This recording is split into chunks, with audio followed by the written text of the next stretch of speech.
Are you ready? I'm ready. If the world was tuned in right now to this video, what would you say to inspire humanity, sustainability, and motivation? Geez, why don't you give me an easier question? It's a pretty tough question to give me. What would I say to motivate?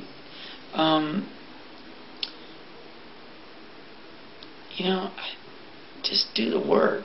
I mean,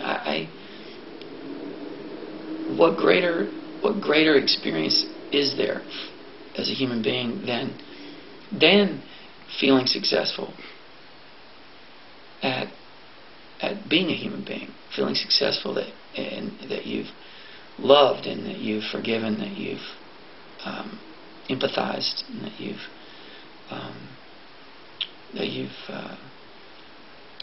inspired and affected other human beings and given them hope or joy or compassion.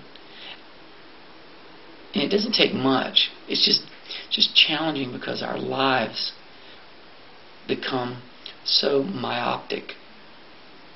They become so the field of vision becomes so narrow. For us, it's about us or in the peripheral, those that we love immediately. And so we're very egocentric in that way. And as Ken Wilber's work said, we're egocentric, and then we're ethnocentric, and then we're world-centric.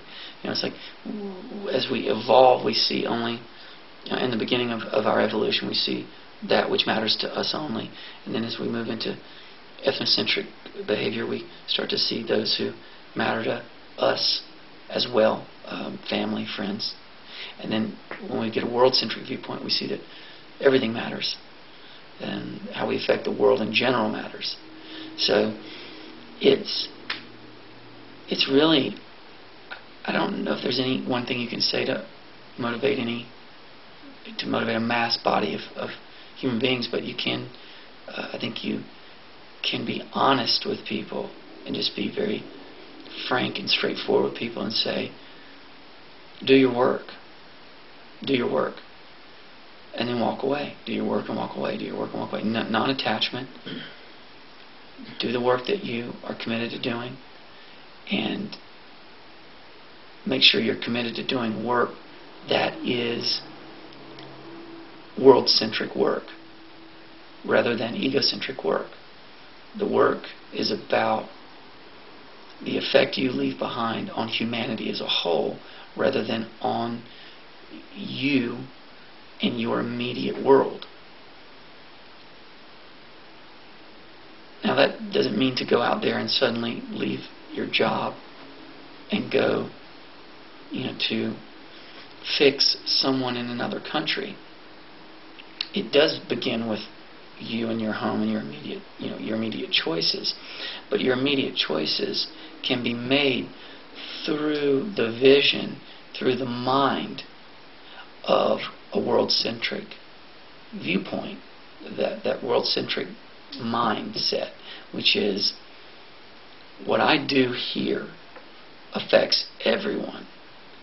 It's that quantum physics. It's an effect that happens, from here across the world and back. So it's not so much the concept of egocentric, ethnocentric, world-centric. It's not so much about being, a global ambassador for UNICEF or going out there and helping a tribe in Africa, which is totally fine too. It's more about making sure that all the decisions that you make have this enormous vantage point, this enormous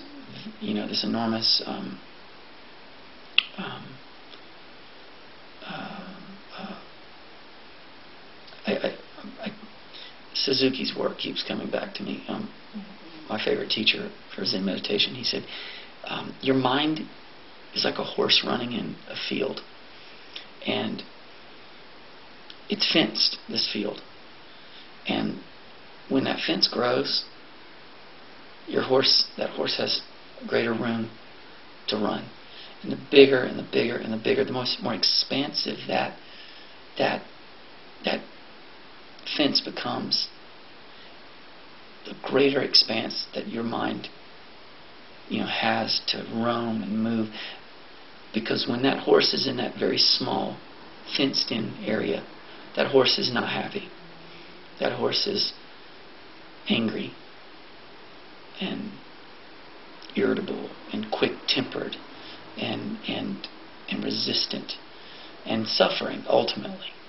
So the whole idea is to expand and broaden one's mind so that there's space to move, there's possibility, because that's what you're really taking away from the mind when you put it in a box, is possibility.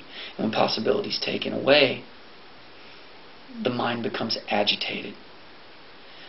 If you sit on someone's chest, they have less possibility when it comes to expansion of the rib cage, the lungs.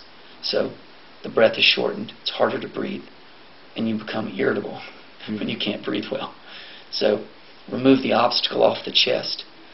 Allow the ribs to expand fully, the lungs to completely expand fully. Now possibility's there, comfort's there, breath is there, but no, suffering is gone. And so that's how metaphorically I would connect that to the mind, and then to how one would behave in the world to create the greatest effect they could in the world, is to take all of your boxes and donate them somewhere and expand your mind. Possibility, possibility, possibility. Well, thank you very much, Kancho. Thank you, sir. Thank you for the interview. Namaste. Yes. Yes.